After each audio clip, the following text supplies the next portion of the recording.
Olá, bom dia, boa tarde, boa noite, não sei a hora que você está assistindo o Pod Anderson. Estamos chegando para mais uma edição. Obrigado pelo carinho, obrigado pela audiência. Se você ainda não se inscreveu no nosso canal, se inscreva, @Pod Anderson, ativa as notificações, o sininho para você receber a nossa programação. Compartilhe o link e assista aos montes o Pod Anderson. Hoje a gente vai bater papo aqui com um cara que, vou dizer que ele foi, né? Mas sempre foi jornalista, foi radialista, foi formiga atômica? Não, Diego Hurtado, é isso? O próprio. Ó, se for pegar apelido de época de TV, era chassi de grilo, filé de borboleta, ponta de agulha e daí pra frente, né? Por conta da estrutura física, que era uma beleza, né? Hoje ele tá gordinho, né? Cara, gordinho seria muita pretensão da sua parte. Digamos que naquela época eu tinha os meus 59, hoje eu tô com os meus 70, 71. Então deu uma melhoradinha aí no chassi, né? Não tinha cabelo. Eu Ou coloquei tinha pouco cabelo. Coloquei um pouquinho de cabelo aí, nada que os trocados não resolvam, né? Diego, é uma satisfação recebê-lo aqui no Pod Anderson. Trabalhamos juntos por longos anos na TV Centro-América. Fizemos muita coisa bacana no jornalismo. Ele foi para um lado, eu continuo um pouco mais do lado de cá, mas um pouco mais por uma outra pegada também. Mas foi do rádio e da TV que a gente veio. Então eu quero começar batendo papo com o Diego sobre isso. Você começou em que ano? Efetivamente, conta estágio também? Conta. Se contar, então, vamos colocar aí... Até porque estágio na nossa época não era o estágio que é hoje, né? Não, o estágio na nossa época já era atividade disfarçada de estagiário, né? Acho que não era nem disfarçada, não. Era quase uma atividade escrava. Né? Não, mas eu falo aí de 2006, que eu iniciei a faculdade, coloca 2007 para comecinho de 2008, que foi quando eu tive meu primeiro contato ali com rádio AM, que eu costumo dizer que é o berço da verdadeira comunicação. Rádio FM, ok, hoje mudou muito, né? Mas naquela época, rádio AM é onde você tinha realmente o contato com a notícia, o tato ali com a informação, tinha que trabalhar aquilo. Isso lá para 2007, mais ou menos, foi meu início. Aonde? Fernandópolis. Interior de São Paulo. Interior de São Paulo. Terra de Flávio Santos, outro jornalista famoso, conhecido, né? Garotinho. Garoto do esporte, no PIC. Centro-América, é isso aí.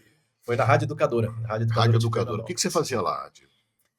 Quando eu comecei, na verdade, eu nem comecei no rádio. Eu comecei com um projeto de uma espécie de ONG, aqueles projetos sociais. Eu queria fazer um jornal impresso. Até que deu certo na primeira edição, segunda edição, só que era muito caro à época, você imprimir um jornal em grande escala, mesmo que fosse 500 exemplares, aí a pessoa que cuidava dessa instituição falou o seguinte, cara, a gente tem um horário numa rádio que não é usado. Você não quer ir para a rádio, fazer esse jornal na rádio? Eu falei, pô, mas na rádio eu não consigo, eu não sei nem o que precisa para entrar numa rádio.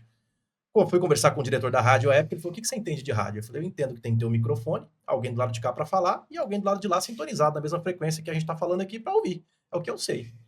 Aí ele falou, tá, mas qual que é a tua vontade de aprender? Eu falei, pô, isso é uma coisa que você não precisa ter dúvida, a vontade de aprender eu tenho muito. Aí desenrolou um papo ali de uns 10, 15 minutos, ele olhou pra mim e falou assim, olha, eu tô vendo que você é um moleque que tem brilho no olho. Se você quer aprender, eu quero ensinar. Bora fazer uma parceria? Eu falei, tudo que eu mais quero. E comecei. Daniel Ramos, hoje tá interior de São Paulo também, mas mais na região do litoral, trabalhando numa outra rádio lá também. E foi assim, cara, aí ali eu comecei, como todo estagiário à época, eu fazia tudo. Eu limpava vinil, arrumava discoteca, naquela época era discos de vinil. De vez em quando sobrava uma notinha ou outra de utilidade pública, fulano perdeu a carteira, o ciclano encontrou tal coisa, aqueles pequenos anunciozinhos, e foi assim que eu comecei. Até que com muita luta, com muita briga, inclusive na justiça, consegui o meu tão sonhado MTB de jornalista durante a faculdade, e o DRT de radialista. Aí eu comecei a entrar um pouco mais na programação, umas notícias aqui, outras ali, substituindo às vezes o cara do jornal que faltava. Mas foi assim, bem tímido. Fiz de tudo na rádio que você pensar. Desde programação até almoxarifado, apresentação de jornal, edição de áudio. Você tinha quantos anos? E aí, 19 anos. 19 para 20 anos, mais ou menos. Foi seu primeiro emprego, não? Não. Eu já dei aula de informática, já fui fotógrafo, já revelei foto no Antes dos 18? Não, isso eu comecei com 13 para 14 anos. 14 anos, naquela época a gente podia trabalhar cedo, né? E naquela época trabalhar cedo era um motivo de orgulho para o pai e para a mãe. Com certeza. Ainda é hoje, né? Mas... Tem umas certas dificuldades. Eu comecei trabalhando como auxiliar de fotógrafo com um tio meu numa loja de fotos que ele tinha lá em Fernandópolis também. Então, meu primeiro emprego, vamos dizer assim, formal, que tinha um salário fixo, era esse. Mas antes eu formatava computador, eu limpava computador das pessoas, instalava programas de gravar CD, aquela época. Então, fazia de tudo um pouco nessa parte de ganhava dinheirinho já, não? Me virava. Eu sempre digo que eu sempre tive um patamar financeiro um pouco além daquilo que a situação em que eu vivia me permitia. Eu sempre fui aquele cara que dava jeito. Precisava de alguma coisinha, eu tinha vergonha de pedir dinheiro pro pai. Eu nunca tive, costumo dizer que eu nunca passei fome, mas também eu nunca tive uma vida que tinha sobrando. Era sempre muito regrado. E eu tinha vergonha muitas vezes de pedir pro pai e pra mãe, então eu dava meus pulos, dava meu jeito. E aí você ficou em rádio lá em Fernandópolis até quando? Lá em Fernandópolis eu comecei em 2007, que a gente está falando aproximadamente. Eu fiquei até 2009, quando eu me formei na faculdade de jornalismo. Fiz lá na região mesmo, em Votuporanga, na Unifev. E aí eu fui... Mesmo na Universidade do Flávio também, não? Mesmo do Flávio. Lá é a terra da cerveja também, além disso, né? Lá atrás começou a Skin Cariol, a época, depois virou Cristal, a família Faria, do Walter Faria, antigo dono lá, eles eram de lá daquela região, então era muito forte por isso também. Aí você foi para a faculdade lá? Fui para a faculdade, que a época Votuporanga era referência, tinha laboratório de informática, tinha uma rádio, laboratório de fotografia, tinha laboratório de rádio, laboratório de TV, uma emissora e uma rádio próprias da faculdade, então tinha uma estrutura que era diferente. O pessoal ia para lá porque era assim, era a menina dos olhos da comunicação, era aquela faculdade, mas que seja privada, era aquela. E aí, em 2009, 3 meses antes de me formar oficialmente na faculdade e apresentar o meu TCC, eu recebi uma proposta de Juruena, aqui em Mato Grosso, na TV Record. Juruena, cara? Juruena. Ali na região do... Ah, como? Você mandou alguma coisa para cá? Mais ou menos, assim. A época, na faculdade, eu conheci quem hoje é minha atual esposa, que era minha namorada à época, e os pais dela... Lá em Votuporanga. Ela morava em Fernandópolis, onde eu morava. Ela fazia faculdade em Fernandópolis. Eu estudava em Votuporanga, porém eu trabalhava em Fernandópolis nessa loja de fotos, quando eu conheci ela. E ela revelava a foto, a gente acabou se conhecendo, os caminhos foram cruzados, a gente começou a namorar a partir de então. Nessa época, os pais dela moravam em Araputanga, aqui em Mato Grosso. E ela foi fazer faculdade lá em Fernandópolis. No meio da faculdade do caminho, por uma questão do destino aí de negócios, o pai e a mãe os pais mudaram para Juruena, lá na região do Vale do Arinos, se eu não me engano. Quantos quilômetros? Aqui é longe, né? Juruena. Cara, daqui para Juruena, de Cuiabá a Juruena, põe aí uns 900, 950 mais ou menos. De Fernandópolis para cá, então... Nem asfalto tinha, o asfalto terminava naquela época em Juína, para ter uma ideia. Dava 240 quilômetros de estrada de terra. Então você veio para Juruena? Fui para Juruena. Aí eu mandei na época um currículo, meu sogro falou, tem uma TV aqui, Record, você não quer mandar um currículo? E aí você pensa, eu tô saindo da faculdade, você tem nenhum lugar para dizer que é meu. Eu trabalhava na rádio, já não era mais estagiário, já tinha um registro na rádio. Falei, mas vamos tentar, né? Aí juntou meio que a época a namorada, com a oportunidade de ir para uma TV, por mais que fosse uma TV do interior, era uma Record, então um currículo, mandei o currículo para lá, mas sem pretensão nenhuma. E o cara me ligou no dia seguinte, pode ver que eu tenho a vaga, mas eu preciso de você aqui dentro de 15 dias. Falei, cara, mas a minha faculdade termina, eu vou apresentar minha monografia em novembro, a gente tá agora em comecinho, final de setembro, para começo de outubro. Falei, mas a vaga que eu tenho é para agora. Fui no meu coordenador e falei, tem uma vaga, Record, mostrei para ele e tal. O cara falou, não, beleza, vamos apressar tudo. Adiantei a monografia, apresentei, defendi minha tese lá e fui embora. Peguei a roupa que eu tinha no corpo e vazei para Juruena. Fui para lá. Cheguei lá para ganhar R$700 na época. R$700 há quantos anos? 2009, isso. Já não valia tanto, né? Vamos pensar aí em termos de valores atuais, não chegaria a R$2.000. Só que eu tinha que custear minha casa, tinha que alugar uma casa, tinha que mobiliar essa casa, tinha que me virar com tudo. Fui com a roupa do corpo. Trouxe a namorada, a esposa veio junto. Ela ficou. Ela estava na faculdade. Ela ia se formar em janeiro só. Então eu vim para cá e chegando em Juruena eu comecei a trabalhar.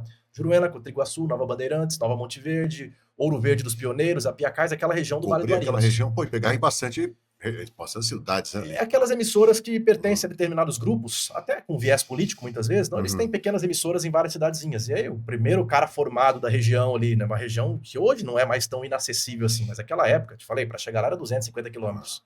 Então eu formado vindo de São Paulo, era a referência da comunicação, mesmo que eu recém-formado, era o cara, mesmo que recém-formado. E aí eu comecei a trabalhar naquela região, comecei a rodar toda aquela região. Fiquei por ali, por alto, uns 6 a 7 meses. Mas aí acabou que por problemas pessoais, um pouco de saúde, um pouco de desentendimento à época com o gestor da emissora ali, a gente acabou que resolveu romper. Aí eu voltei para Fernandópolis, isso em 2010, para a rádio onde eu era estagiário e terminei a faculdade nessa rádio. Dessa rádio me surgiu uma oportunidade para Cascavel, no Paraná. Aí já falo de TV Tarobá, que é a maior afiliada da Band. Já deu um salto bem maior, né? Aí é a maior afiliada da Band, até hoje eles são, depois de São Paulo, a maior afiliada da Band no Brasil, tá lá no Paraná, que é Cascavel, Foz do Iguaçu, Londrina, Maringá, eles dominam. E aí, assim, foi muito emblemático, e quando eu cheguei na TV Tarobá para fazer um teste, a pessoa que me recebeu na recepção, que praticamente abriu, falou, dá licença, deixa eu abrir a porta para você. Era a Olga Bongiovanni. Olha só, Olga Bongiovanni. Cara, eu com Os mais novos não devem conhecer a Olga. Né? Procura no Google, é Olga Bongiovanni. Eu falei, você é a Olga? Ela falou, sou eu. Eu falei, caramba. E eu travei, falei, eu vi essa mulher. A Olga depois foi para São Paulo, né? Não, ela trabalhou muito tempo nacional, tinha programas à tarde na Band. Eu falei, caramba, velho, é ela que tá aqui na minha frente. Eu fiquei olhando assim, falei, e era. E aí fiz um teste, imagina, eu fiz um teste à época com 2 repórteres. Um tinha, acho que 3, 4 anos de Globo já. Ela é RPC, afiliada à Globo no Paraná. Uhum. E o outro era da Record, ele era um dos repórteres âncoras lá do Balanço Geral, à época, na Record. Então, eram uns caras assim de uma graduação muito maior que a minha. E eu, recém-formado, tinha uma experiência de TV Record, interior de Mato Grosso, naquela época, não tinha nada. Eu cheguei com meu CDzinho, meu materialzinho, entreguei para o Marco Giraldi, à época diretor de jornalismo. Ele olhou assim, e eu tinha uma prima que trabalhava lá, que me indicou para esse teste. Falou, tem um primo meu assim, tal, tal, tal. Enfim, fiz o teste, uma porcaria. Meu VT ficou assim, aquela coisa que eu tinha vergonha de olhar para ele. Mas olhei para o Marcos e falei, Marcos, eu vou te dizer o que eu disse pro cara do rádio. Eu não sei, mas eu quero aprender. Você me ensina? Eu tô disposto a aprender. Você quer aprender o quê? Eu falei, qualquer coisa, cara. O que você me der para fazer, eu faço. Ele falou, tá. Vamos fazer o seguinte, eu tô com 2 caras aqui, eu preciso de um repórter urgente. Esses 2 caras aqui são caras que já estão prontos, você não. Eu não vou te pagar o que eu pago para eles, mas se você quiser aprender, eu tô aqui para te ensinar. A mesma coisa que o cara do rádio. Falei, pô, já ouvi essa frase. Já deu certo uma vez. Falei, bora, vamos fazer. Quando você pode estar aqui? Isso era dia 21 de dezembro, véspera do Natal. Falei, você precisa de mim para quando? Ele falou, eu preciso de você aqui no primeiro dia do ano. Falei, fechou. E fui embora. E assim, tava tudo certo a contratação, mas isso aí ele falou, eu vou te ligar para resolver algumas coisas e tal. Pois no dia 31 de dezembro daquele ano, de 2010 para 11, tinha 2 amigos dos meus pais que estavam lá em Fernandópolis e que eles moravam em Cascavel. E o cara falou, eu vou passar o Réveillon e eu tenho que ir embora trabalhar. Se você quiser, eu tô indo sozinho. Falei, vambora. Montei no carro com a minha mala e fui para Cascavel. No dia 2 eu bati na emissora, falei, tô aqui. Ele falou, mas eu nem te liguei. Eu falei, você falou que dia 1º você precisava de mim. Pô, mas era brincadeira. Eu falei, mas você não me contratou? Não, contratei, mas a gente vai mexer com a papelada ainda. Eu falei, não tem problema. Quando você mexe seu papel, eu mexo com a minha casa. Eu vou procurar um canto para morar. E fui. Isso dia 2 de janeiro de 2011, eu estava em Cascavel, lá na TV Tarauá. Só que assim, eu era engolido pelos dinossauros lá que tinham na emissora, os caras que eram muito bons, e eu acabei não tendo muito espaço. Eis que surgiu uma oportunidade para cobrir férias em Foz do Iguaçu, que era uma filial, uma TV pequena, tinha lá 8 ou 10 pessoas trabalhando, enquanto que Cascavel tinha 100 e poucas pessoas trabalhando. O Marcos falou, por que você não vai lá para cobrir férias? Você aprende, se ambienta tal, e se der certo, você fica.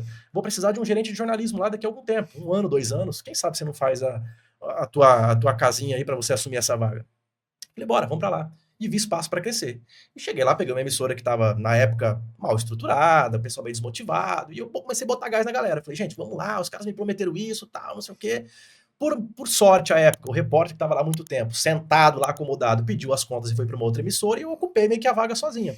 Aí eu pude levar um amigo meu de Votuporanga para trabalhar comigo como cinegrafista, contratar um outro repórter da minha escolha, já comecei meio que colocar ali uma postura de chefe de jornalismo. Cara, foi questão de 6 meses, a gente começou a melhorar os índices de audiência, melhorar a programação, a nossa presença mesmo, porque ele é uma tríplice fronteira, né? A nossa presença em Polícia Federal, em Receita Federal, comecei a apostar muito no jornalismo policial à época, porque ele tudo acontece no policial, e a gente começou a aparecer. E aí o Marco chegou para mim e falou, cara, era para 2 anos, mas você fez um trabalho em 6 meses, eu preciso cumprir com a minha palavra. Vou te promover a chefe de jornalismo. E ali eu cresci, e ali eu aprendi a trabalhar. Foi quando eu tive aulas assim presenciais, contatos e dicas de Fernando Mitre, que é um ícone do jornalismo. O finado Boechat, saudoso Boechat, que já não está mais entre a gente. Sabe, Fernando Mitre foi diretor de jornalismo da Band muito tempo. Muito tempo. O Boechat, que foi aquele âncora também, outro fantástico nome que morreu numa queda de helicóptero. É, Tiziana Pinheiro, à época, tive contato direto com Boris Casoy. Então, assim, uns caras. Eu tenho algumas reportagens no YouTube, o pessoal procurar, vai ver alguns materiais daquela época. Então, ali eu digo que eu aprendi a trabalhar com jornalismo de verdade. Aprendi a fazer jornalismo. Faculdade me ajudou? Me ajudou, mas foram esses caras... A prática, né? Nem lembram de mim, obviamente, por motivos óbvios, né? Que me ensinaram muita coisa. O Valteno de Oliveira, um grande repórter também, à época, repórter de rede da Band, foi para Foz do Iguaçu cobrir muitas vezes guerra de campesinos, que era sem terras paraguaios, com policiais lá no campo, e eu acompanhava esse cara e ficava olhando como é que ele fazia, o que ele fazia. Eu falei, cara, esses caras sabem fazer, eu preciso olhar para eles. E ali eu cresci e aprendi, e aí, curtando a história, em meados de 2013 para 14, aí eu casei, à época, com a minha namorada, que ainda é minha esposa, nós casamos, e ela tinha vontade de voltar para Mato Grosso. Se tiver oportunidade, eu quero voltar, e a gente estava até bem em Foz do Iguaçu. Compramos uma casa, bem estabelecido, e nessa eu quero voltar, a ironia do destino, coincidência ou não, encontrei um rapaz em Foz do Iguaçu, que ele era natural de Foz, porém trabalhava em Rondonópolis. Talvez você até lembre dele, o Fidel, um repórter. Fidel, cara. Lembra do Fidel? Eu lembro do Fidel. A gente foi jogar bola juntos em Foz, ele de férias em Foz, e ele falando, eu sou lá de Mato Grosso, Rondonópolis, eu tô doido para vir para cá, e eu escutei aquela conversa, falei, como assim? Não, eu quero vir para cá, tô mandando currículo de volta. Eu falei, mas você é de onde? Rondonópolis. Eu falei, pô, eu tô doido para ir para Mato Grosso. Manda o teu currículo aqui então, que eu vou mandar para minha chefe, que à época era a Adriana Garcia, que trabalhou com a gente também. Adriana Garcia, fala com ela todo dia quase agora. Gente boníssima. Poxa, E aí, cara, o Fidel começou a mexer os pauzinhos, conseguiu uma vaga, se eu não me engano, na Record de Foz do Iguaçu e abriu a vaga. E o Fidel me indicou, a Adriana falou assim: vem pra cá, deixa eu ver teu currículo. Viu o currículo, falou: cara, gostei do teu material. Quando você vem? Falei: quando você precisar. Te dou 15 dias pra vir. Falei: fechado. Fiz uma correria, vendi minha casa, coloquei na mão do corretor, troquei meu Celtinha por uns Fiesta Sedã à época, coloquei meu cachorro, minha esposa que cabia no carro, falei: vambora. E vazamos pra Sem Rondonópolis. pensar muito. Isso em 2013. Aí cheguei em Rondonópolis na TV Centro-América, vi que tinha um gap digamos que de pessoa ali na área do esporte, e foi quando eu comecei a fazer algumas coisas de esporte e chamei a tua atenção à época dentro do... Como é que chamava o programa? TVCA TVCA Esportes, que você apresentava. Até me lembro uma reportagem, foi muito emblemática, que você falava assim: a gente tem que ver coisas diferentes, o óbvio todo mundo vê, você falava isso. A gente tem que ver aquele lance, não é pra ficar narrando. O cara foi lá, cruzou e o outro fez o gol de cabeça. Procuro o que ninguém tá vendo. Eu falei: cara, mas o que esse cara quer que eu procure? E ficava pensando. Tive até uma raiva de você uma época, tá? Confesso aqui. Aí eu fiz Muitos esperam isso. Mas olha onde ele está hoje, né? Pô, mas o cara que tem a raiva e sabe trabalhar, entende que não é por mal que aquela cobrança vem, o cara consegue crescer. E foi o que eu fiz à época. Eu fiz uma reportagem já na TV Centro-América em Rondonópolis, de um jogo, era União e REC, antigamente, o REC nem existe mais, Rondonópolis Esporte Clube, e eles eram vermelho, o uniforme União vermelho e o REC amarelo. E eu comecei a fazer uma brincadeira com tudo que era vermelho e amarelo no jogo. E aí eu mandei pra vocês e falou assim: porra, mas cadê o futebol? Você tá nesse vermelho e amarelo aqui, cadê o futebol? Eu falei: mas ele não quer coisa diferente, caramba! Aí eu não entendi mais nada. Eu nem lembro mais não, disso. Você não vai lembrar. Mas assim... E eu sei que eu era chato mesmo nesse ponto, mas... Mas aí que tá, é uma chatice, não é puxando o saco, é uma chatice assim, com quem já sabe fazer e tá dizendo: olha, o caminho é esse. Você quer? Eu sei, eu já passei por isso. Pô, na época eu te considerava um puto de um professor ali, né, na área de esporte, ele era referência no Mato Grosso, estado. E aí eu sei que com aquela brincadeira do esporte, aí eu comecei a ganhar o teu respeito, o Ulisses Serotini à época, e aí veio a Copa do Mundo. Ó, a gente precisa de um repórter pra Copa. Você não quer vir aqui cobrir a Copa? Foi o convite do Ulisses. Falei: bora. Isso aqui em Cuiabá já, 2014. Vim para fazer a Copa, cheguei aqui, peguei falta de médico, buraco, falei: a Copa. O pessoal falou: não, mas a Copa é para quem já tá aqui, você tá chegando para cobrir quem deixou o espaço para ir para a Copa. Pra Copa. Beleza, aí fiquei, 2014, aí 2015 mudou toda a direção da TV, veio o Orlando Loureiro à época, e de um belo dia do nada, você deve se lembrar, levanta Diego, levanta Marino, levanta Anderson, levanta Luzimar. Falei: que é isso? A partir de agora vocês apresentam Bom Dia Mato Grosso e o MTTV primeira edição. Falei: é. E aí daí para frente, acho que o pessoal já sabe, né? Aí acabei ficando e tô aqui até hoje. Bom, ele contou a história inteira em menos de 15 minutos, né? Não, agora a parte profissional você já entendeu. Menos de 15 minutos. O que é isso? O professor aqui que ele teve lá atrás, né? Lá. Modesto nada, né? Não, mas ele ensinou demais. Mas aí você passou por toda essa... Vamos fazer o seguinte, antes de a gente entrar agora, como está o Diego hoje, mais gordo, mais cabeludo, eu quero agradecer aqui o pessoal da Albatross, que distribui o suco Prats e também essa maravilhosa Escobe Mais, a kombucha. Isso aqui, eu tenho dito, se tornou a minha principal bebida, né? Ela não é alcoólica, ela não tem a mesma composição química que um refrigerante, é um chá feito de kombucha, e tem vários sabores. Já conhecia a Escobe Mais, não? Não, essa aqui não. Aliás, eu confesso que eu nunca provei. E pode ou é só merchan aqui? Não, pode provar. Essa é do quê? Essa minha aqui é de detox. Essa aqui é de gengibre. Qual você quer? Eu prefiro essa aqui. Essa aí, então vamos lá. Ó. Essa é aquela lá. Nossa. Isso é para pegar um entrevistado. Valentina, não? Como é que chama a nossa auxiliar aqui? Nathalie. Ó, é que essa aqui é o seguinte, essa é para pegar um entrevistado. Eu esqueci de avisar, ela não pode sacudir. Então, e eu tô aqui, né? Isso é pior que Coca-Cola antigamente. Não, mas beleza, não sujou não. Nathalie, se você puder me providenciar um paninho. Ela vai pegar lá, por gentileza. Para você sujar de novo. Não tem problema. Pega o meu aqui, ó. Coloca só para colocar, para não derramar aqui mais ainda. Mas vamos lá. Aí, quando você serve a kombucha, que é do grupo Albatross aí, que representa também o Suco Prats, que é um dos nossos parceiros, a saúde, ó. Vamos brindar. Aí, saúde. Ô, Nathalie, muito obrado e me perdoe aí pelo mau jeito. Mas para quem me conhece sabe que esse é o Diego, não tem filtro aqui não, eu sou meio desastrado mesmo. Quero agradecer também a Full Time que é a produtora do Pod Anderson aqui. Se você quer fazer seu evento de primeira linha, procure a Full Time. A Full Time, o Pod Anderson fez 1 ano em novembro, e em 1 ano, e agora nós estamos em março, o Pod Anderson sempre foi feito aqui. Esse estúdio não era assim antes, viu, Diego? Eu achei muito legal a estrutura, a acústica, a iluminação. Em 1 ano, o Rafa mudou isso aqui tudo de novo, né? Equipamento, tudo, né? Eu gostei bastante. Essa é a full time. E aqui é de um parceiro nosso, Sandy Burger. Você tá de regime, não? Que nada, eu nunca tive. Muito pelo contrário, eu tento engordar. Esse aqui é do quê, hein? Cara, tá escrito Deixa eu o ver quê? o que tá escrito aqui. Sandy Burger Select. Select. Você ia comer agora um pedaço? Aí fica ruim pra conversar, né? Boca Então, cheia, mas né? ó, esse aqui é o Sandy Burger. Depois a gente faz um... Como é que é o nome do rapaz? Eu chamo ele de Sandy, esqueço o nome dele. Como é que é? O Abraão, lá do Sandy Burger. Ele é lá de Campo Grande, Mato Grosso do Sul. Veio para cá, que é uma terra de oportunidades, e hoje faz o maior sucesso com o Sandy Burger. A entrega é rápida. Você pede pelo iFood. Se tiver lá que é 20 minutos, em 20 minutos está na sua casa. Pode ter certeza que estou falando, porque eu pedi esses dias atrás, olhei lá, 20 minutos, em 20 minutos estava em casa o lanche. Você pode comer presencialmente lá também. É maravilhoso, hein? Vale a pena você conferir. Já já a gente vai saborear aqui o Sandy Burger, tá bom, Abraão? Obrigado pelo carinho aí e pela parceria aqui com o nosso Pod Andersen. Gostou da... Tudo limpo, podemos prosseguir. E gostosa, hein? Gostosa. Ela Isso mais aqui, geladinha. Isso que eu ia comentar. Isso Ela aqui geladinha. Ela fica melhor ainda, né? Melhor ainda. Né? Eu sempre tenho em casa, sempre tenho lá na igreja, sempre faço uso da Scooby Mais. Vale a pena. Ganharam mais um cliente, pode ter certeza. Aí, ó. Bom, aí o Diego um dia, na época eu tava no Bom Dia Mato Grosso. Sai a notícia na redação. Diego Hurtado pediu demissão. Pediu para sair. Pô, ninguém acreditou. Tava no auge. Time Marina, time Diego, o jornal bombando, as pessoas gostando, você sendo referência. E do nada o Diego falou, ó, vou tocar. E eu lembro uma coisa que ele falava assim, vou tocar da minha empresinha, vou tocar a minha empresinha. Você lembra disso? Lembro. Uma empresinha, o cara vai... Imagine se fosse uma empresona. Aquela um jeito carinhoso que ele tinha só, e nem isso. Então, o que aconteceu de fato naquela época? Você saiu realmente para tocar a empresa? Saiu porque cansou? O que foi que aconteceu naquele momento? O Andersen, já existia uma vontade muito grande de eu tocar o meu próprio negócio.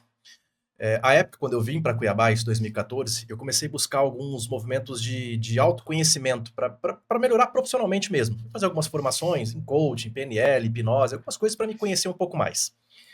E casou que nesse movimento de descoberta interior, eu comecei a entender que não é que aquilo era pequeno para mim, mas é que eu poderia ter outros caminhos além daquele. Não só emissora de TV. Sou extremamente grato pela Centro-América. Honro e respeito demais tudo que eles fizeram por mim, a história que eu tenho lá dentro, a abertura que me deram. Só que chegou um momento que eu falei, cara, eu posso ser mais. Eu posso ser o Diego, não o Diego da TV. Eu posso ser o Diego que consegue tocar pessoas pela comunicação, que consegue auxiliar pessoas a despertar consciência. E fiquei com isso incubado dentro de mim. Então, assim, é um desejo. Só que eu percebia que não era a hora ainda. Aí casou que houve uma mudança na programação, na grade da programação da TV, onde aquela proposta naquele momento, o Diego já não estaria mais à frente diretamente falando da apresentação do MT1, iríamos para um quadro, que era o bairro que eu quero, fazer uma participação mais comunitária. Houve um outro fator determinante, que para mim é o principal de todos, a minha filha nasceu, e essa empresa que eu tinha, que era uma empresinha, que era uma brincadeira, que era um CNPJ, só era um MEI à época, era um MEI, microempreendedor, ela começou a tomar corpo. Eu comecei a receber alguns contatos e contratos do Senai, do SESI, algumas federações do comércio, indústria. E o tempo livre que eu tinha, que já era muito escasso em função da demanda da TV, eu comecei a ter que dividir isso com a minha empresa. Aí chegou um momento que eu me vi diante de um tripé, que era a TV, me consumia muito tempo, por conta da demanda profissional que eu tinha. A minha empresa começou a crescer e me demandar também muito tempo, a minha presença física mesmo. E a minha filha nasceu. E uma filha pequena, você já é pai, você sabe como é que é isso aí, demanda um tempo do caramba. E eu não conseguia tocar as três coisas. Me vi diante de uma situação que eu tinha que fazer uma escolha. Eu tinha que deixar das três uma. Pensei comigo, minha filha, primeira e única filha, não vou deixar de maneira alguma. Eu tenho, profissionalmente falando, a minha empresa, que ainda não está estabelecida, ou a TV. E foi onde eu tive que fazer uma dura decisão, uma dura escolha de chegar na TV e propor um acordo para eu me desligar aos poucos e abandonar de vez a comunicação. Até porque a sua empresa, posso dizer que seria uma aposta naquele momento? Totalmente, sem dúvida nenhuma. É o que eu disse pra ti, eu tinha uma ideia de empresa e um MEI, um CNPJ. Mas você não teve medo? Demais. Você falar que, não tive medo, mentira, tive muito medo. Porque você sai de uma empresa que te pagava plano de saúde, te pagava um salário, você tinha toda uma estabilidade, você perderia tudo isso. Como é que foi enfrentar essa parada? Eu costumo dizer que quando a gente vai fazer um movimento de mudança na nossa vida, nós temos dois caminhos. A ruptura ou a transição. A ruptura é assim, chutei o balde, que se exploda, o que vem pela frente, eu vou apostar e ver o que vai dar. A transição é onde você faz de forma minimamente ordenada, planejada, não para que não dê errado, mas para que você minimize os erros. Você chutou o balde. Não, muito pelo contrário. Não, eu pedi um desligamento planejado. Tanto que quando eu saí do ar da apresentação, eu fiquei um tempo fora, que eu fui fazer uma cirurgia no joelho, um ligamento cruzado que eu rompi, fiquei um mês fora. Voltando, eu fiquei um tempo interno na redação, e o meu último projeto, talvez você se lembre quando eu falar agora, foi o desligamento do sinal analógico para a transição do digital, que era aquele digital para geral. Lembra? Não sei se você se lembra, eu ia para os bairros, fazia todo esse movimento. Veio os equipamentos de fora, do governo federal, para fazer a troca. Exatamente. Eu fiquei 3 meses nesse projeto e eu era, colocar entre aspas aqui, o garoto propaganda da Centro-América, junto com o pessoal da Seja Digital, que era a empresa responsável, para fazer o desligamento do analógico e passar para o digital aqui na nossa região. Então eu pedi as contas, vamos dizer assim, basicamente em janeiro, e me desliguei em agosto. Então eu tive todo esse processo onde eu fui internalizando a ideia, entendendo, aos poucos, eu ficava menos tempo na TV e mais na minha empresa, para começar a injetar uma renda maior na empresa, fui tentando buscar um equilíbrio financeiro, emocional, psicológico, de todas as formas. Até que chegou o momento que eu falei, cara, agora era o último projeto, ou seja, o digital para geral, o desligamento do sinal. Quando terminou o projeto, eu falei, agora não tem mais o que fazer. Aí a hora que você senta na mesa do diretor ali e fala, tô indo embora. Ele fala, você tem certeza? Aí você fica aqui com o anjinho e com o diabinho. Vai embora. Não, não vai não, porque você não tem certeza. Eu falei, agora, ouço quem? Aí eu falei, cara, eu não posso retroceder da minha decisão, né? É um risco? É um risco, mas eu paguei para ver esse risco. Mas um risco minimamente planejado, né? E demorou quanto tempo para você ter a certeza que seria isso? Passou muita dificuldade, passou muitas dores, como é que foi? Ó, eu tive uma sorte, que eu não sei se eu posso chamar de sorte, mas que acabou me ajudando muito. A época, hoje, que ainda é minha sócia, Márcia Mariano, ela estava vindo para Cuiabá, vindo de São Paulo para Cuiabá, numa transição de vida, em função de uns problemas que ela teve de ordem pessoal, e ela precisava de um lugar para chamar de seu, e precisava de algo para viver. E algo para se manter, financeiramente falando. Uhum. Então eu encontrei uma pessoa extremamente disposta, assim como eu à época, para fazer a coisa acontecer, e juntou meio que a fome com a vontade de comer. E nisso ela abraçou o projeto. Eu falei, bom, se você quer abraçar o projeto, eu também preciso abraçar esse projeto, porque eu não tenho mais de onde comer, eu preciso fazer o negócio dar certo. Juntou os dois e começamos a seguir. Só que, óbvio, a gente volta para a tua pergunta. Na TV eu tinha um plano de saúde, eu tinha auxílio de farmácia, eu tinha, enfim, uma série de benefícios que a gente tinha na Centro-América, um salário compatível com o mercado. Eu levei aproximadamente 2 anos para voltar num patamar financeiro, que ainda não me permitia ter os benefícios que eu tinha na TV. Hoje, graças ao meu trabalho, à minha sócia, aos meus clientes, eu tenho um patamar melhor do que aquele da época já. Mas, digamos assim, para empatar o que eu tinha na TV, foram mais ou menos uns 3 anos e meio para dizer, agora eu estou igual. Estou ganhando igual, tenho um plano de saúde legal, eu consigo dizer que igualou. Foram mais ou menos uns 3 anos e meio. Pensou em desistir? Muitas vezes, muitas vezes. A pandemia foi uma puxada de tapete, assim, foi um rodo que nós tomamos que, se eu começar a te contar, dá outro podcast. A gente pegou um pouco do dinheiro que a gente tinha no caixa à época, a gente estava começando a ganhar uma projeção. E quando eu saio da TV e fico 100% na minha empresa, eu tenho mais tempo, eu tenho mais disposição, eu tenho mais ideias. Então, naturalmente, você consegue fazer um giro maior. Encheu um caixa ali até razoável, compramos um carro bom à época, como X35, que era um carro alto, porque a gente começou a atender o interior do estado. Compramos um terreno 100 metros da Arena Pantanal para construir o nosso escritório, rapamos o caixa. Ficamos aí, literalmente falando, com 10 mil reais no caixa para uma empresa que tinha na época já 6 funcionários. Veio a pandemia. E eu, cara, não tinha dinheiro, tinha um carro bom, tinha um terreno bom, mas não tinha dinheiro. Falei, não, isso aí com 2 meses, 3 meses, o negócio passa. Isso aí, essa pandemia, isso aí não é pandemia não, isso aí é só um susto que o pessoal tá fazendo um alarde na mídia e tal. Confesso, eu fui desses que no começo eu desdenhei. E foi o que foi. E aí eu não tinha mais dinheiro para nada, tivemos que replanejar todo o nosso negócio, desligar toda a nossa equipe, alguns pediram para sair, outros a gente acabou desligando.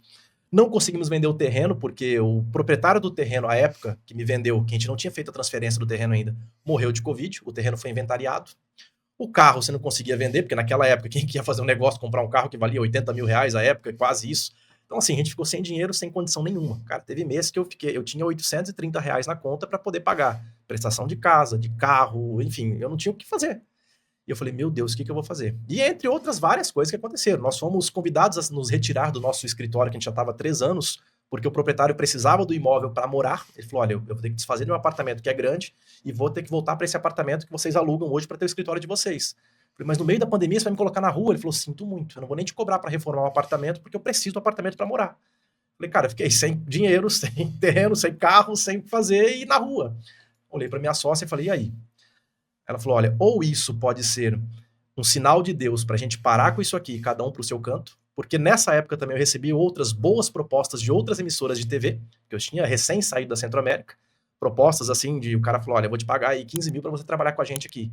Falei, meu Deus do céu, eu não ganhava nem isso à época, quem dirá agora, se eu ganhar isso aqui numa pandemia. Aí nós sentamos os dois, minha sócia e eu, e falamos, olha, ou é um sinal de Deus para que cada um vá para o seu canto e siga a sua vida, ou é uma provação de Deus para ver se a gente merece o que vem pela frente. E a gente optou pela segunda opção, porque era uma coisa que eu queria, e era uma coisa que ela queria, não só pelo dinheiro, por missão, por vocação, por entrega, por contribuição desse mundo. A gente falou, não, vamos suportar até onde der. A hora que a gente fala assim, não dá mais, realmente não dá mais, a gente precisa pedir dinheiro emprestado para comer, a gente para com isso aqui. Vamos até onde dá. E aí é o seguinte, meu irmão, quando você tem uma... Bom, você é pastor, você sabe, quando você tem uma fé, você tem um propósito, você tem um caminho, uma direção, do caminho do bem, as portas se abrem. E as coisas começaram a acontecer, aos pouquinhos. Ah, vamos fazer uma reuniãozinha com 4 pessoas aqui na minha empresa. Aí uma empresa chamava a gente, a outra, olha, eu quero fazer um treinamento aqui, mas tem que ser com poucas pessoas. E começamos. E aí, assim, é até feio dizer que, graças à pandemia, eu acredito que essa é uma expressão que não é muito legal de se usar, graças à pandemia nós repensamos o nosso modelo de negócio. Hoje nós só atendemos o corporativo, só empresas, que nos rende mais dinheiro, nos rende mais resultados, porque eu consigo entender aquela empresa, estudar aquela empresa e oferecer para ela uma solução personalizada, nos dá mais tranquilidade de agenda, de tempo, de disposição. Então, assim, hoje nós mudamos o nosso negócio e atendemos só o corporativo, graças ao que a gente viveu na pandemia. A gente teve que reinventar o nosso negócio. E deu certo. Então, a gente fez uma rápida pincelada para trazer para as perguntas atuais de como ele chegou onde ele chegou. Porque é fácil a gente ouvir e falar, pô, o cara passou por tudo isso. Uma das grandes dúvidas hoje, depois de quem passou por tudo que você passou, a gente escuta isso muito no mercado. Eu quero fazer mais ou menos como o Diego fez. Eu quero deixar tudo, quero tocar minha empresa, tenho os riscos.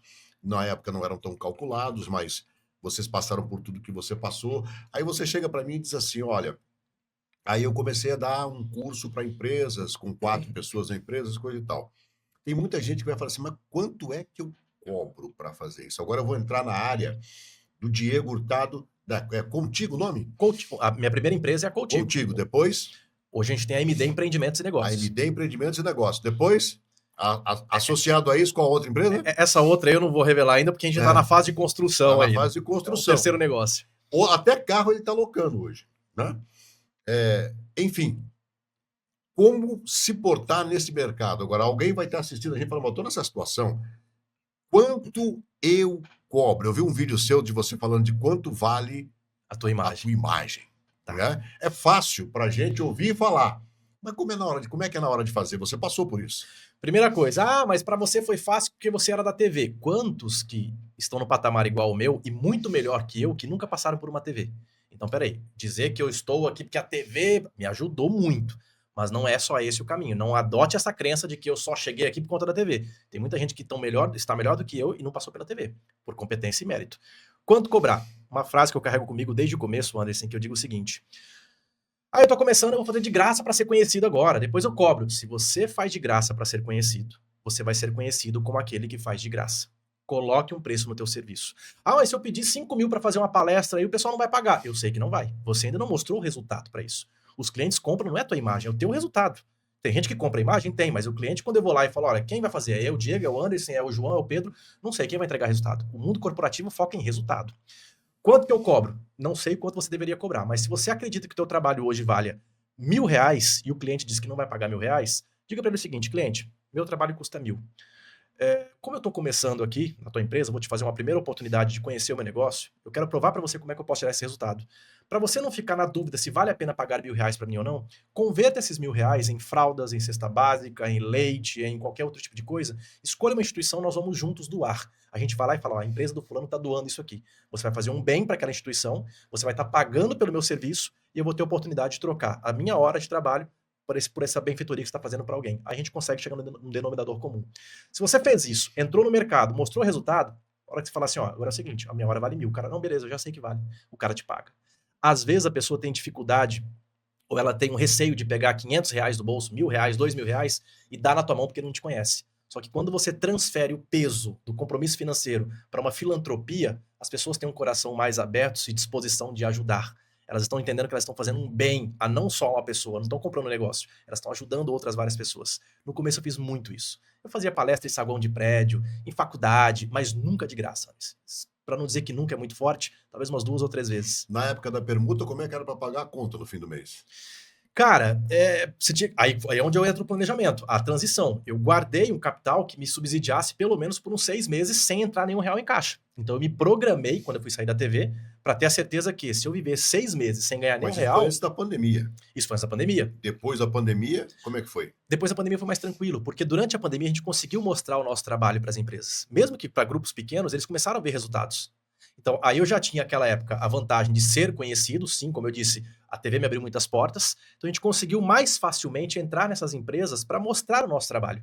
E muitas delas, por mais que eu era conhecido, e eu achei que eu ia abafar na época, porque eu era o cara da TV, muita gente falava assim, mas você não é o cara da TV? Mas o que você entende de desenvolvimento? O que você entende de liderança? O que você entende de gestão, de processos? E aí eu entrava com essa artimanha. Fazer o seguinte, para você ver o quanto eu entendo, vamos fazer um acordo aqui? Doa tanto, e a gente fez várias vezes isso, doa tantas máscaras, tantos litros de álcool em gel para tal instituição, para alguém, que eu vou fazer um trabalho para tua empresa. Só para você ver o que eu sei fazer. E depois, se você achar que vale a pena ou não. E foi assim que eu comecei a entrar em muitas empresas que hoje são grandes clientes meus, que eu atendo a longas datas. E foi assim que a gente conseguiu ganhar espaço. E ganhando espaço, depois o cara, e agora, como é que faz? Você viu que o meu trabalho é esse, meu resultado é esse. Agora não é mais lá 1.000 máscaras e 20 litros de álcool em gel. Agora eu vou te cobrar 2, 3 mil reais. E foi assim que a gente começou a entrar nessas empresas. E estamos até hoje, mostrando o resultado. Bom, mas e agora? Você já atende a essas empresas. Você procurou essas empresas? Para quem está com essas dúvidas todas, eu vou começar a explorar o Diego Bora aqui. lá. Para quem está com essas dúvidas, você procurou as empresas ou as empresas te procuraram? Os dois. Você precisa ser conhecido. Uma coisa que ajuda muito nos dias de hoje, redes sociais, você consegue direcionar a tua mensagem para o público que você quer. Primeiro passo, nicha o teu negócio. Tu vai trabalhar com o quê? Eu vou trabalhar com, sei lá, costura. Costura para quem? Para homem, para mulher? Para mulher. Ok, que mulheres? Mulheres gestantes, mulheres crianças, mulheres de idade mais avançada. Para idade mais avançada. Ok, que tipo de costura que você vai fazer? Para mulheres um pouco mais despojadas, mais conservadoras, mulheres... Então, começa a nichar. Nicha o teu negócio. Fazendo isso, explore. Se, obviamente, o teu cliente estiver nesse canal, eu vou falar com pessoas que são pessoas, eu vou trabalhar vou vender meu produto para pessoas que são não letradas, pessoas que, entre aspas, analfabetas, elas não estão nas redes sociais, então não adianta você fazer uma publicidade ali. Mas se o teu cliente está nas redes sociais, começa a nichar e usar esse recurso de fazer o tal do tráfego, que é o quê? Direcionar teu anúncio, teu patrocínio, teu conteúdo para essas pessoas. Tráfego pago, se diz? Tráfego pago. Hoje a gente tem essas redes sociais que ajudam muito. Antigamente era no boca a boca, era no porta a porta, como eu fiz lá no começo, pegar a pastinha, bater lá, vem cá, tem um minutinho pra gente conversar aqui, te apresentar o meu trabalho. Fiz muito isso lá atrás. Tá? Hoje não precisa mais disso. Hoje a gente chegou no patamar que, feito esse primeiro contato, seja via tráfego pago, seja via ligação, pegar o telefone mesmo, pegar a lista ali, antigamente tinha lista, né? Hoje você vai no Google e procura. Pega as empresas, liga, conversa, marca a reunião, tenta agendar, você vai receber 1, 2, 3, 5, 10, 20 nãos. Encontre alguém, de repente, que tenha contato com o gestor de RH da empresa. Você não consegue uma reuniãozinha para mim, rapidão lá e tal. Use das influências que você tem até você chegar nessas pessoas. Diego, mas dá trabalho. Dá trabalho. Dá muito trabalho. Tudo dá trabalho. Tudo dá trabalho. Viver dá trabalho. Foi assim que nós começamos. Entrando, conseguindo o resultado, o que a gente fazia? Anderson, o que você achou do resultado da tua empresa aqui que a gente ofereceu para você? Foi muito bom, foi legal. Quem do teu círculo de amizade profissional está passando por uma situação em que você está passando e que a gente poderia contribuir com essa pessoa também? Você pode me dar o contato dessa pessoa? Posso. Você pode me... Aí, cara de pau, você pode me ajudar? Além de dar o contato, você pode dizer para ela que eu vou ligar para ela? Porque se eu ligar para qualquer pessoa que não me conhece, eu sou um desconhecido. Se o Anderson dizer o seguinte, o Diego vai ligar para você, um cara que fez um trabalho na minha empresa, foi muito legal, atende o cara aí, cara, você vai gostar. Ou seja, não pode ter vergonha, né? Nunca. A vergonha é inimiga do empreendedor. Como assim? Eu tô aqui com o Sandy Burger. Lanche gostoso, você pode achar uma porção no mercado. Eu já sei onde eu vou procurar para experimentar. Não, mas quando você fala em nichar, você fala o seguinte, olha, aqui é o Sandy Burger, a minha diferença do Sandy Burger para o outro lanche é que o meu vem com picles, o meu pão é feito artesanalmente, o hambúrguer é feito assim. Isso é importante hoje, porque tem vários produtos no mercado. Você precisa mostrar para esse nicho que o seu é diferente do outro, é isso? Cara, o que eu costumo fazer até hoje, e fiz muito no começo? Mas por que eu vou contratar um treinamento, um curso, uma palestra, uma consultoria do Diego e não de qualquer outro professor ou outro profissional no mercado? Primeira coisa, as pessoas ligam, vocês fazem palestra motivacional? Eu falo, bom, fazemos qualquer tipo de palestra, desde que esteja no nosso escopo e a gente consiga entregar resultado para você. Antes de eu falar o que eu faço, me fala o que você busca, qual que é o teu interesse? Eu já transfiro para a pessoa a oportunidade de fala para ele se sentir valorizado. O cara tá me ouvindo. Entendi. Fulano, vou te fazer um pedido, uma sugestão, um convite. Você me diz se é possível ou não. é possível a gente marcar uma reunião que seja de 5 minutos, presencial ou online? Ah, por que essa reunião? Porque eu queria entender exatamente o que você está buscando. Eu não trabalho com receita de bolo. Eu tento, dentro da minha área de atuação, chegar o mais próximo possível da tua demanda, da tua necessidade. Se eu entender que eu sou a pessoa certa para poder te oferecer essa solução, ótimo. Se eu entender que não está no meu escopo, você pode ter certeza, você ganhou a partir de agora um parceiro para encontrar alguém no mercado que vai conseguir atender e resolver o teu problema. É assim que eu trato meus clientes. Recentemente nós ganhamos um cliente comercial aqui, rapidamente, chama BR Render. BR Render é uma holding que tem outras 8 empresas abaixo deles que trabalham com reciclagem de produtos animais. Pegam, por exemplo, penas, fazem farinha, tripa de animais, fazem ração. Eles são de Goiânia, escritório em São Paulo, ligaram, por meio de um contato que foi passado a eles, ligaram para mim, a gente precisa de uma palestra. Falei, ótimo, o que é? Fiz o briefing do que era a palestra e tal, maravilha. Conto isso porque eles me autorizam. Inclusive viraram amigos pessoais. A pessoa me passou o briefing da palestra, eu falei assim, ótimo, a minha parte eu já entendi. Você me disse que é de Goiânia, né? Falei, vocês têm escritório aqui em Cuiabá? Não, em Cuiabá a gente não tem, a gente tem só em Juína e tal. O evento vai ser em Cuiabá, não vai? Vai. O que mais, além da minha palestra, vocês estão precisando? Porque assim, eu tento ir além. Os caras são de fora, eles não conhecem minha cidade, eles estão fazendo um evento para reunir vendedores do Brasil inteiro na minha cidade, onde eu conheço, onde eu domino e eu sei quem pode ajudar eles. Ah, eu preciso de um cantor sertanejo, alguém que trabalhe com van e alguém que trabalhe com uma recepcionista para receber o pessoal lá na frente. Tá, você está precisando disso? Tá. Falei, você me dá até o final do dia para te passar alguns contatos que você pode fazer? Você vai fazer isso por mim? Quanto você vai cobrar? Falei, não vou cobrar nada. Minha sua palestra? Falei, vamos resolver primeiro essas coisas que são mais urgentes, que não estão no nosso controle, porque a minha palestra é fácil. Está no meu controle, eu consigo te mandar proposta a qualquer momento. Maravilha. Pois eu fiz isso para eles. Arrumei um cantor, arrumei uma van, arrumei um recepcionista. Fecharam com dos 3, fecharam com 2. Ela ficou maravilhada. Quando chegou a hora de mandar minha palestra para ela, minha proposta, ela não pediu desconto. Ela falou assim, olha, tá um pouquinho fora do nosso orçamento, mas por tudo que você fez pra gente, a gente vai acabar, vai fechar. Nós vamos fechar. Eles não conseguem dizer não, porque eu dei a eles o que é mais valioso numa relação entre seres humanos, que é a reciprocidade. Eu te trato como você me trata. Se eu ofereci a eles muito mais do que eles esperavam, eles não têm coragem, condição de falar não para mim. E é assim que funciona a relação comercial. Então, o diferencial hoje, que eu bato nessa tecla, que não deveria ser, é o atendimento, é o relacionamento, é entender a dor do teu cliente. O teu cliente tem uma dor, cara. Ele tem uma dor, uma necessidade, um desejo. Se você se preocupar mais em resolver o problema genuíno dele e não com a tua comissão, com a tua venda, com a tua oferta, com o que você vai propor, você ganha o cliente. É eu me interessar por você, não por mim. Eu estou no seu podcast, eu estou falando mais do que você. Você está deixando eu, enquanto seu cliente, falar aqui agora. Você não está querendo se aparecer. É isso que a gente tem que entender. O cliente ele tem uma necessidade. Mas eu vou ter que dar uma de jornalista agora. Claro. Quanto custa a palestra do Diego Tato? Aí você me apertou, hein? Mas vamos lá. De jornalista para jornalista. Ô, Anderson, aqui em Cuiabá eu sou caro. Uhum. Eu tenho essa convicção, mas eu também tenho a convicção do quanto que a gente entrega. Uma palestra, eu quero fazer um evento aqui para minha empresa. 4.280 para eu chegar lá e fazer o evento, sem me comprometer com nada. Eu quero um trabalho que você construa comigo a 4 mãos do zero. Beleza, então vamos entender o quanto que eu vou precisar me dispor de tempo, de energia, de conhecimento, coisas que eu não tenho, para poder compor esse orçamento. Mas é a partir de 4.280. Isso falando Cuiabá, onde eu tô. Por que 280? Números quebrados geram essa curiosidade. Ele não é nem os 4 mil redondo, que o cara fala, porra, 4 pau, 4.280. Então você não fica com aquela informação de 4 mil. É tipo quando você vai na van, 299,90. É uma estratégia. É uma estratégia comercial. 299,90. Não é R$300. Não é para dar desconto de 280. Não, e eu não dou desconto. Vamos lá, deixa eu reformular. Eu digo que nunca e sempre são 2 extremos que são muito inatingíveis. Não é que eu não dou desconto. Eu ofereço mais valor para o meu cliente. Ao invés de dar o desconto numa palestra, eu ofereço para ele uma capacitação online de um curso que eu tenho gravado. Eu ofereço para ele, de repente, uma oportunidade de participar de um treinamento comigo em um outro momento, que custa R$500, por exemplo. Custa R$500. Ao invés de dar desconto, coloca alguém para ganhar esses R$500 em capacitação, que vai ter muito mais resultado do que ganhar R$500 de desconto. E se ele não quiser? É um artifício. Vamos dar desconto? Vamos dar desconto. Só que a gente vai ter que ter uma concessão. Eu vou te dar um desconto. Só que você vai me dar o quê de contrapartida? Lógico, eu não chego e falo assim pro cliente. Você vai me dar o quê? A garantia que você vai fechar comigo? Vou te dar um desconto hoje, mas tô vendo que você vai ter um evento na tua agenda para final do ano. Vou estar nesse evento contigo também? Eu faço metade do preço. Desde que a gente lá nesse evento a gente consiga fazer tabela cheia. Pode ser? Eu amarro 2 eventos. Desconto ele tem que ser trabalhado em qualquer que seja o mercado. Produto ou serviço como uma concessão. E essa concessão tem que ser de ambas as partes. Eu te dou hoje um desconto, mas tu vai me dar algo em troca. Lógico, você não vai falar assim pro cliente, metendo os 2 pés no peito. Como é que eu falaria, então? Cara, é o que eu tô dizendo o seguinte, fala, olha, ok, vamos dar um desconto? Vamos. Mas então, o que você tem pela frente aí que você pode me oferecer em contrapartida? Pensando eu, né? Eu vou ter no final do ano, eu vou ter um evento e tal, então vou fazer o seguinte, nesse evento aqui a gente vai fechar por 3 mil, só que no final do ano a gente vai deixar amarrado já, a gente vai fazer tabela cheia lá, pode ser? Pelos 4 ou pelos 5? Porque aí eu faço para você mais alguma coisa, eu aproveito além da palestra e faço um cerimonial, ou eu trago alguém da minha equipe para fazer uma filmagem para ti aqui, fazer um videozinho compacto do evento, pode ser? Ah, não, eu preciso disso também. Então, fechou. Então, assim, a gente tem que ter uma troca. Se você trabalha com produtos, por exemplo, e o cliente quer um desconto, tá, eu vou te dar um desconto. Só que é o seguinte, esse desconto vale agora. Você tem que fechar comigo agora. Podemos fechar? Ah, mas eu precisava pensar. Falei, olha, infelizmente, se for para pensar, eu não consigo te segurar esse desconto até o final do dia. A gente tem que fechar agora. Porque você tem que comprometer o cara a ganhar, a te dar algo em troco daquele que está ganhando. Senão vira uma barganha. Não, porque aí senão vira leilão.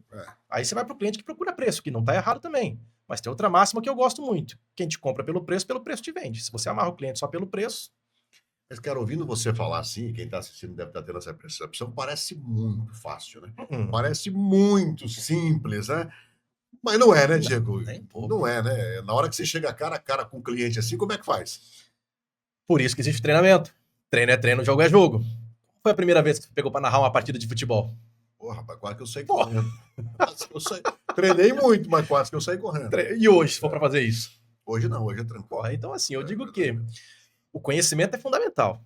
Mas sem o treinamento, sem a prática, é só um monte de ideia que você está guardando na cabeça que vão te pressionar a fazer algo que você não Ou faz. seja, larga não ter medo e começa a praticar, começa a correr atrás do sonho. Posso dizer, Cara, grosseiramente, é um caminho ou não? eu costumo dizer o seguinte, se eu ir lá e fazer isso aqui é difícil. Se eu não fizer e ficar com a condição que eu tenho, também é difícil. Fazer dói, não fazer dói. Escolha uma das dores e para de mimimi. Vai doer de qualquer jeito, vai ser difícil de qualquer jeito.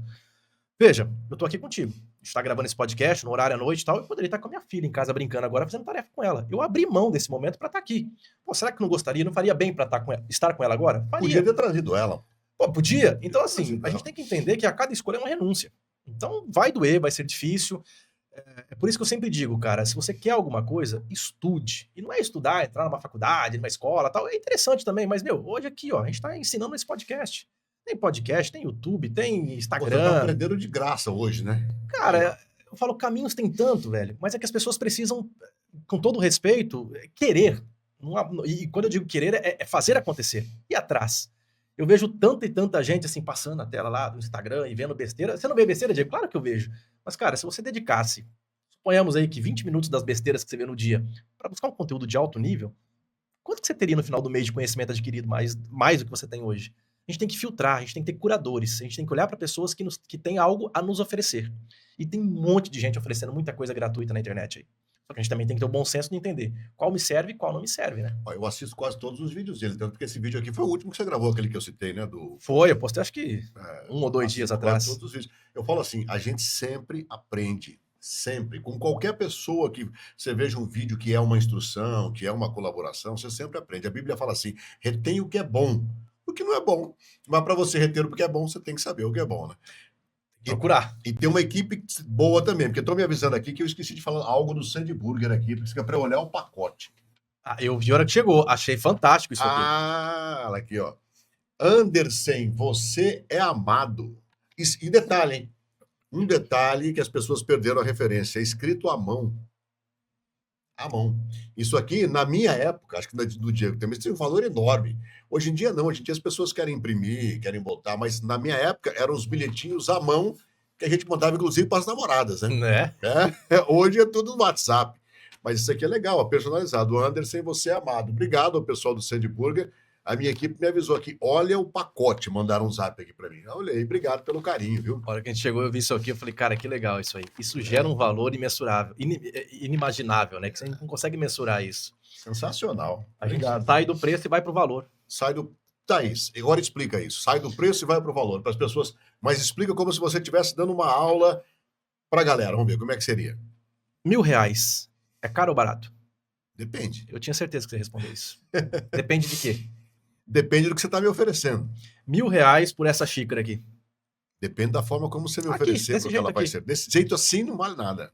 O máximo que valeria o que é? 20 pila, 15 pila uma xícara dessa?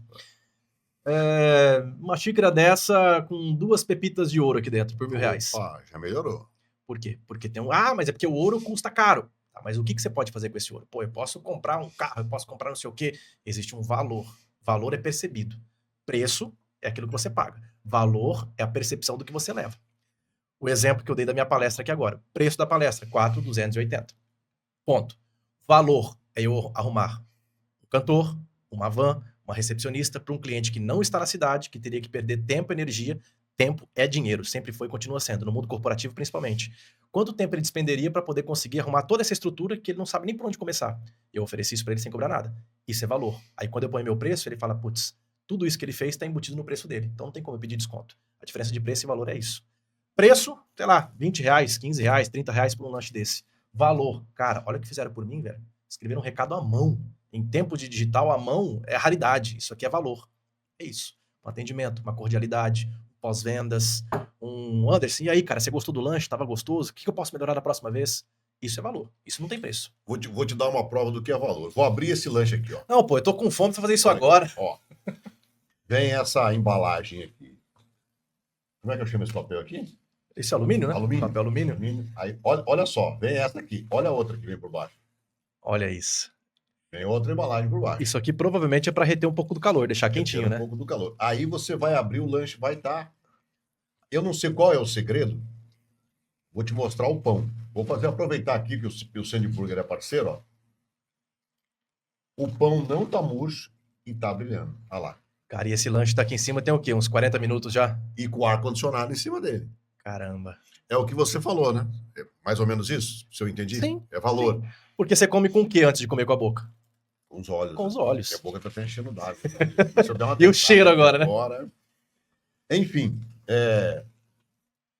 eu não poderia deixar de te perguntar algo que há muito tempo eu tentei levar você num programa de TV meu, não consegui, veio a pandemia.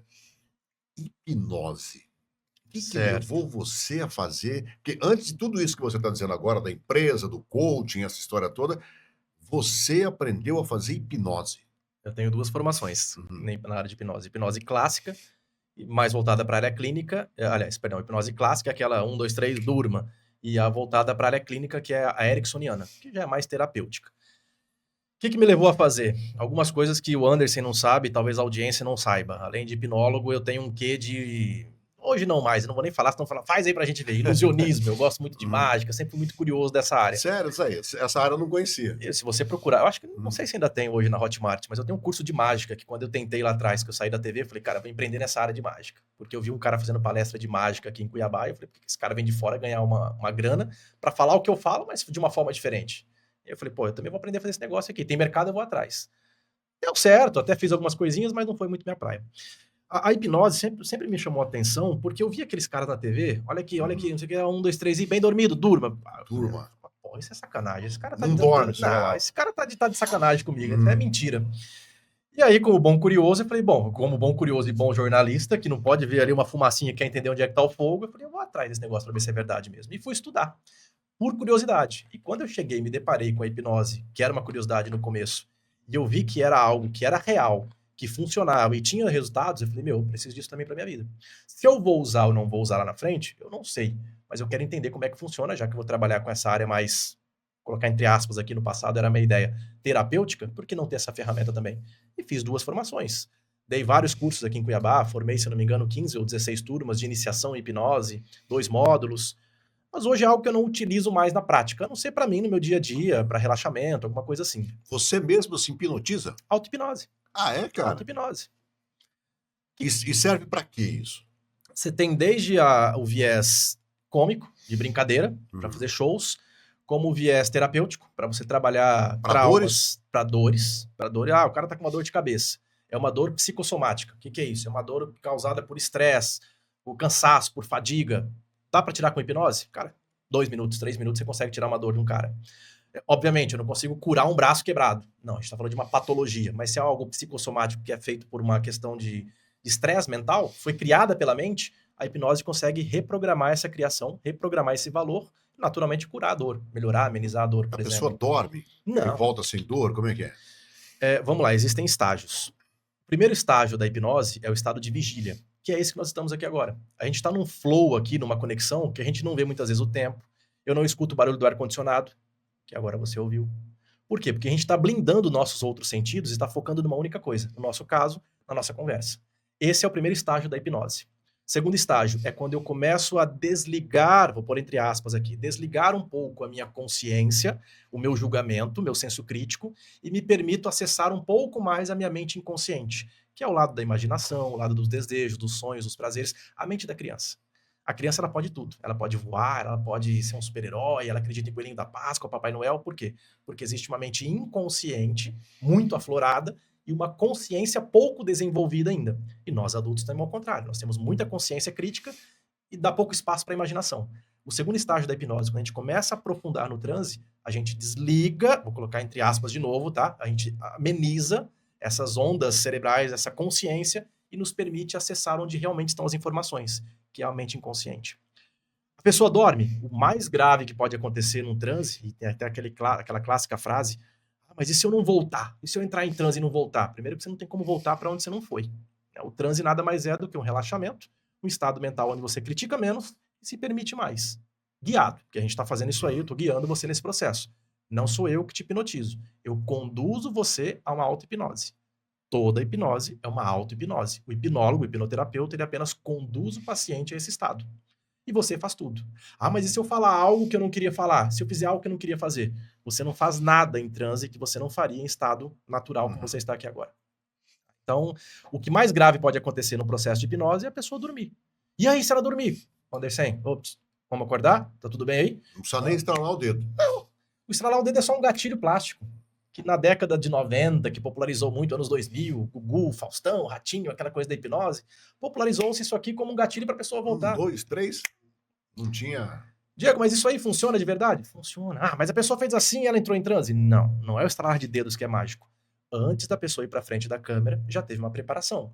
Não é uma combinação, é uma preparação. A pessoa já foi hipnotizada, ela entrou no estado de consciência alterada, ou de transe hipnótico, e foi criado o que a gente chama de signo-sinal, ou um gatilho, para que quando eu estralasse os dedos e contasse até 3, 1, 2, 3, você volta para aquele estado.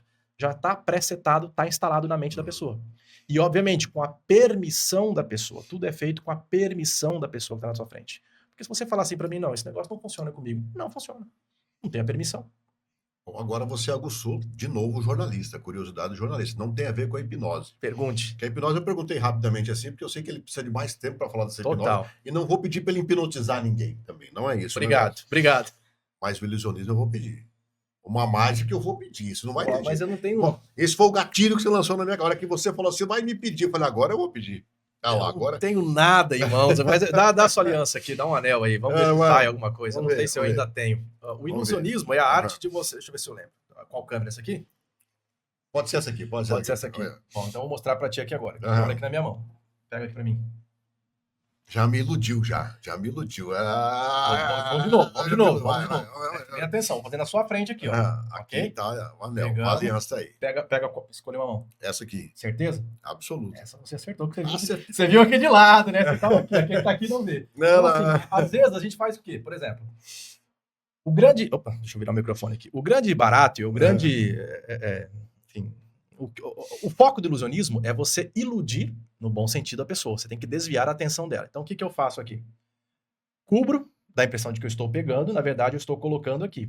E nisso aqui, se fosse uma mágica ali, apresentando alguma coisa para a pessoa, eu faria o quê? Eu induziria ela a olhar para onde meus olhos olham. Então, o que eu faço? Eu faço isso aqui, ó. Olha aqui, a pessoa, tá aqui. Não, olha, você tá aqui, ó, na minha mão aqui, ó. Aí aparece aqui embaixo. Essa foi boa, essa eu não vi. Fica olhando pra minha mão, e ela tá aqui. Vi, então, assim, você tá olhando pra cá e eu tô cuidando do que tá aqui na minha outra mão. E aí você tem cartas de baralho, você tem palitinhos de dente, você tem uma série de artifícios que você pode... Passa a noite... Demais. Passa a noite distraindo. E você usa isso no dia a dia em casa, com os colegas, com os amigos? A minha filha adora. Pedem, né? Minha filha adora. Minha filha hoje tem 8 para 9 anos, as amiguinhas falam, pai, faz mágica pra gente. Aí vamos lá, senta todo mundo, as amiguinhas, aí faz aquele monte de mágica, e eles adoram. Então hoje eu não uso mais profissionalmente isso. Ainda tem algumas palestras que eu faço, por exemplo, eu queimo uma carta de baralho na frente da pessoa e essa carta aparece em outro lugar, ou aparece aqui no meu braço o número da carta aqui que a pessoa queimou e tá no bolso dela. Mas obviamente que isso tudo... A mágica é uma grande ilusão, é um grande teatro, é uma grande arte. Nada que você tá vendo ali, nossa, aconteceu. Não, ninguém tem poder de magia, a não ser Deus. Para mim, ele é o pai, ele tem qualquer tipo de poder que tá acima da gente. Mas a mágica é tudo uma estrutura já amarrada para fazer a pessoa se encantar com aquela arte, né? E outra, eu vou explicar ao nosso público o motivo pelo qual não vou pedir para ele fazer hipnose aqui. Porque aí vai haver a jornalista, que essa entrevista eu não combinei nada com o Diego. não combinei nada com as pessoas de hipnotizar ninguém. E eu não acho justo eu fazer isso com qualquer pessoa aqui. Então, numa outra entrevista, assim, eu vou ligar Diego agora, você vai lá hoje para a gente fazer hipnose mágica. E é diferente.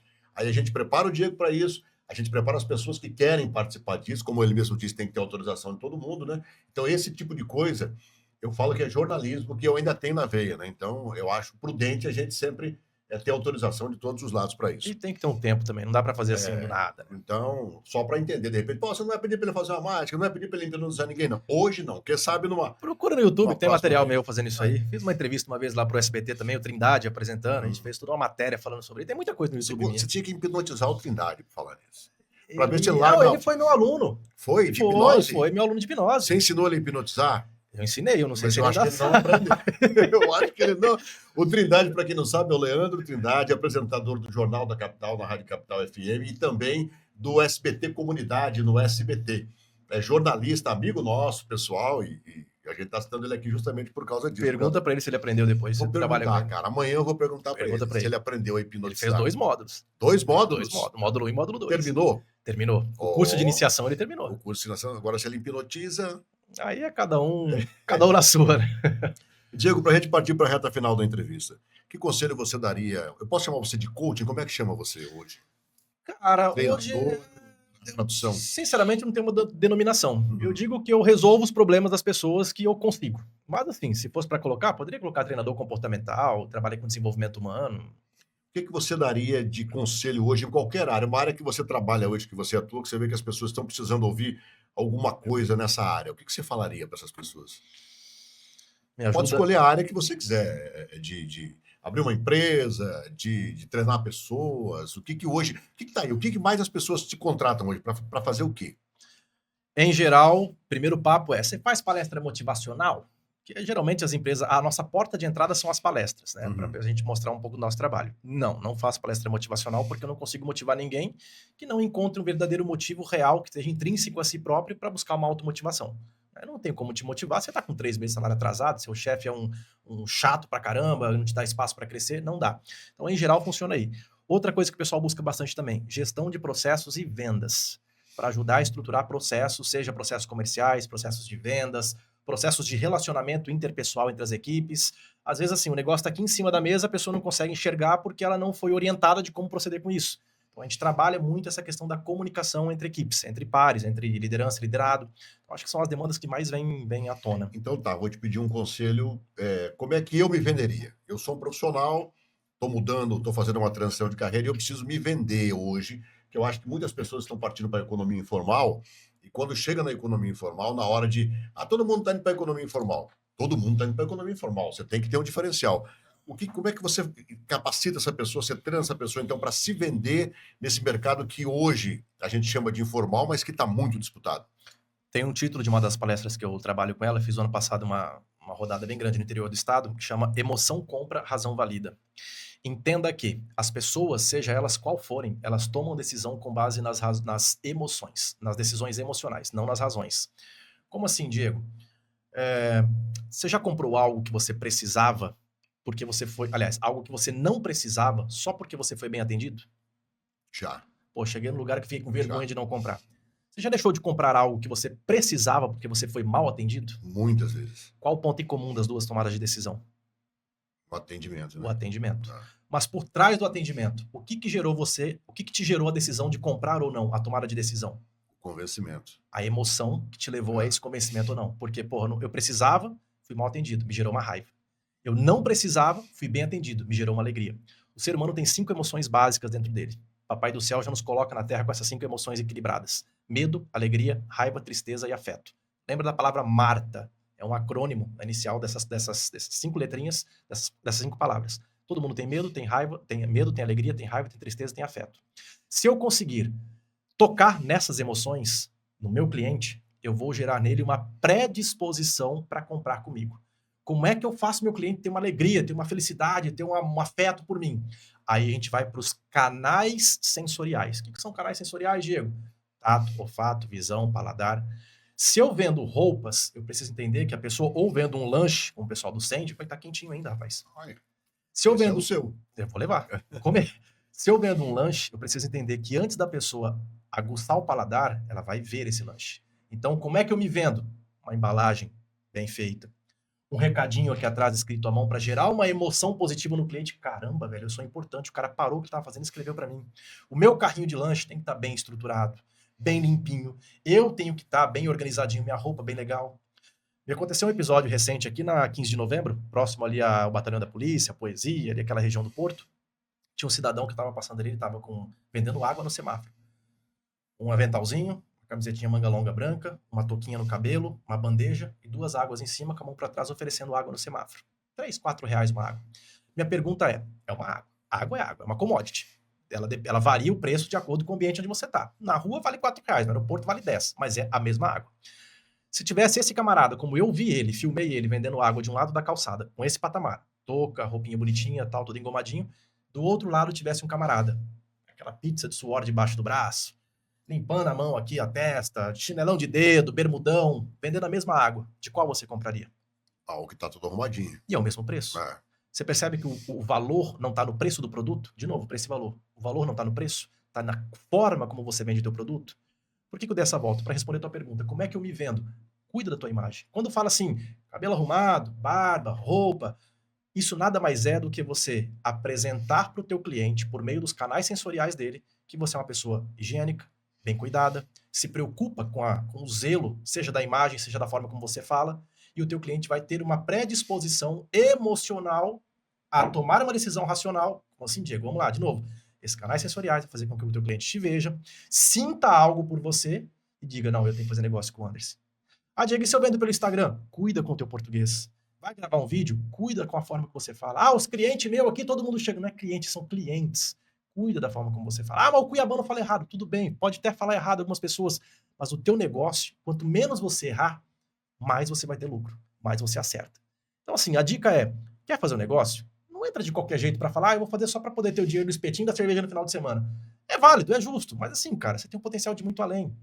Quando eu comecei a minha empresa, comecei com uma mão na frente e outra atrás. Não é porque eu era o cara da TV que eu me dei bem, é porque eu cuidei dos detalhes. Os detalhes são importantes. E as pessoas hoje, Anderson, elas normalizaram tanto na média, a mediocridade, que qualquer nota 7 tá bom. Passa de ano. Mas lembre-se, a nota 7 não é o suficiente para você passar de ano. É a menor nota aceitável para você continuar naquele lugar. Então, vamos buscar o 8, vamos buscar o 9, vamos buscar o 10. Vamos contentar com o 7. Vai começar? Comece. Tem aquela trend hoje, né? Primeiro começa, depois melhora. Eu acho que é por aí. Mas já começa fazendo bem feito. Começa pelo menos com cuidado, com a atenção de quem quer melhorar. Não deixa para depois. A hora que estiver andando eu melhoro. Começa fazendo bem feito. E faz o básico. Porque o básico bem feito vale muito mais do que qualquer empreendimento aí que esteja extremamente robuscado e a pessoa esquece do básico. Atendimento, qualidade. Quem quiser contratar... São quantas empresas hoje? Hoje, de treinamentos, eu tenho uma. Tem uma. Que é a Contigo Palestras e Treinamentos. E a outra que você está A outra empresa eu tenho de locação de veículos. Tem uma frota que a gente loca veículos hoje para geral na cidade. Uma mini locadora. Bom, quem quiser contratar os seus serviços para todas as empresas, como é que faz? Procura no Instagram, no Google, no Facebook, Diego Hurtado. Bota Diego Hurtado no Google lá, vai ter os meus contatos. Aí só entrar em contato com você. Fala comigo, eu faço questão de dar o primeiro atendimento e depois, se eu ver que é algo mais específico, eu direciono para alguém do meu time. Mas, em geral, eu gosto de dar esse primeiro atendimento. Existe um número limite, uma empresa, um tamanho de empresa ou não? Vocês atendem a todos? Não, nós começamos com pequenas. Hoje a gente atende Andrade Gutierrez, Impasa, são empresas multinacionais e também empresa de 4, 5 pessoas. Tudo é conversado, tudo é negociável. Se eu conseguir te oferecer um resultado dentro daquilo que você tem de condição e eu tenho de condição, não digo condição financeira não, digo de condição intelectual mesmo. A gente pode conversar, eu te ofereço uma solução, eu te encaminho alguém que pode te ajudar. Enfim, eu acho que tudo é conversado. Muito bem, esse é o Diego Hurtado. Ele disse para mim assim que, ele conversando com a esposa dele perguntou o que ele vai fazer lá. Agora você pode responder para ela, né? Conversei. Conversou? Conversei com um amigo de longa data. E a gente vive disso, de conversa, de bater papo, de interagir com você que está aí do outro lado. E eu tenho certeza que se você não conhecia o Diego, é difícil não conhecê-lo, mas se você não conhecia, você vai procurar as redes sociais dele, você vai interagir e você vai aprender. Porque sabe o que eu dou valor? Das pessoas que começam de baixo. Não que... Porque eu ouvi uma frase um dia de um cliente nosso. O cara chegou lá para vender um curso para ele de coaching. Aí o cara pegou e falou, você quer me ensinar? O carro que você anda foi seu pai que te deu. A casa que você tem foi seu pai que te deu. Seu pai te deu tudo e você quer vir me ensinar como é que eu tenho que tocar o meu estabelecimento comercial? Eu não falei nada, né? Mas eu comecei Errado ele não tá. errado, ele não tá. Não que essa pessoa não tenha essa condição, não é isso, né? Mas acho que é que a forma que ele foi se vender Foi errado. é que foi errado. Ou poderia ter se vendido melhor, vamos dizer assim, né? Porque você não chega para vender um curso e fala assim: olha, eu comecei lá de baixo, olha, não era nada, olha, eu larguei tudo, levei um ferro lá atrás, perdi isso, aquela história toda. Esse não é o discurso que chega. Porém, a pessoa, quando vem de baixo, passa lá por baixo e mostra que, olha, isso aqui, se deu certo comigo, dá certo com você. Eu acho que é isso que as pessoas hoje precisam valorizar. É igual eu falo na igreja. Na igreja eu falo para as pessoas assim, gente, se tivesse um lugar melhor para eu estar quarta noite e domingo à noite, com certeza eu estaria lá. Eu não estaria na igreja. Né? Eu tenho a oportunidade de estar no lugar que eu quiser, a hora que eu quiser, como eu quiser. Se eu estou aqui há 20 anos, quarta e domingo, é porque para mim não existe lugar melhor para eu estar com a minha família no domingo à noite. Então eu estou na igreja. Eu gostaria que as pessoas entendessem isso, né? É o valor que você tem por aquele ambiente. Mas aí as pessoas às vezes não entendem, às vezes fazem de conta que não entendem, mas enfim, não vamos entrar nesse mérito agora. Diego, Obrigado, meu irmão. obrigado pela presença aqui.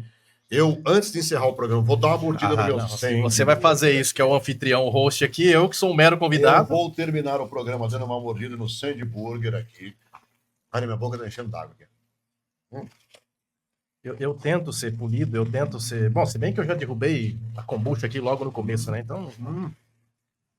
Nossa. Ó, aí tá vendo, ó? Gente, ó. Obrigado pelo carinho, obrigado pela audiência. Compartilha, curta o canal que nós vamos comer Sandburger, ó. Beijo, obrigado aí, até o próximo Pod Anderson. Tchau.